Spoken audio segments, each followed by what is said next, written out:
said, well, as long as we love them, the pain will never end. And I said, it's a good pain. It's terrible pain now. I said, but it's a good pain. It means that we love them, and God has allowed the love to still linger within us.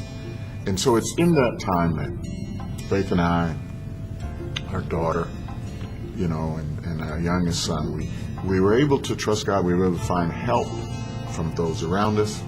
I was able to release my dreams. One of the minister friends came by shortly after. He helped me to walk through that. And God gave me a hope. He says, that he was going to replace my two sons with many, many other sons. And all that I had dreamt in the way of fellowship and fulfillment and comradeship, I would experience those through other sons that he would allow me to father throughout the coming years. And that it's been 14 years since our sons have passed. And he has granted many, many new sons to come and to sit and to walk with and to extend comfort to us. He's restored our youngest son, who had a very difficult time for a couple of years after losing his brothers. And now we are just complete. We don't feel like we're diminished at all.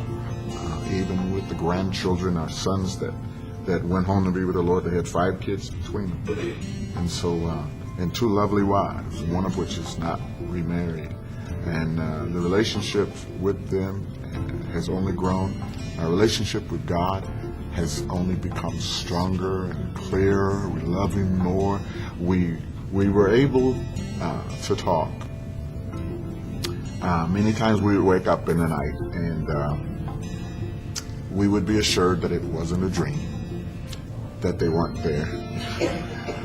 Sometimes we just say, well, it's a dream, and we'll wake up and they'll be here, but that they were gone. But what really helped us, we were able to look back at the life that we had lived with them, and we were able to go over our times together, our experiences together, our trips, our camping times, our fishing times, our walks in the woods, our sitting home, making gifts for one another at Christmas, all of the things that we had wanted to do. And we were able to say, without any reservation, that we would not have done one thing different if we'd have known that they would only be with us. Our oldest son is 30, our youngest is 25. Well, they were going to be 25 and 30 the next week. They were born one day apart. 5 days, 1 day apart, 5 years. 5 years. Yes. Yeah. And so that was the one thing that really encouraged us. God had been with us in those years. There's no frustration, no aggravation, no missed opportunities, no regret. It was just simply, we were able to say, thank you, Lord, for the gift of these 2 fine young men.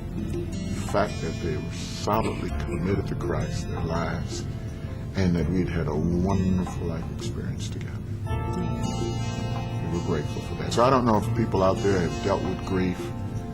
Grief can be a storm going in, but if you go in God, you'll come out the other side, and you will not be diminished. You'll only be stronger. We say that God is faithful. We vow to be faithful. One of the remarkable things, our kids, when they were young, we used to sing songs. And I think it was, one of the songs was, "Faith is the victory." And as we would sing that together, they looked at each other and said, "You're Victor and you're Faith. You're singing about you, Mom and Dad." But we found in true experience that faith is the victory, and God is the victor of all things, even death. Thank you.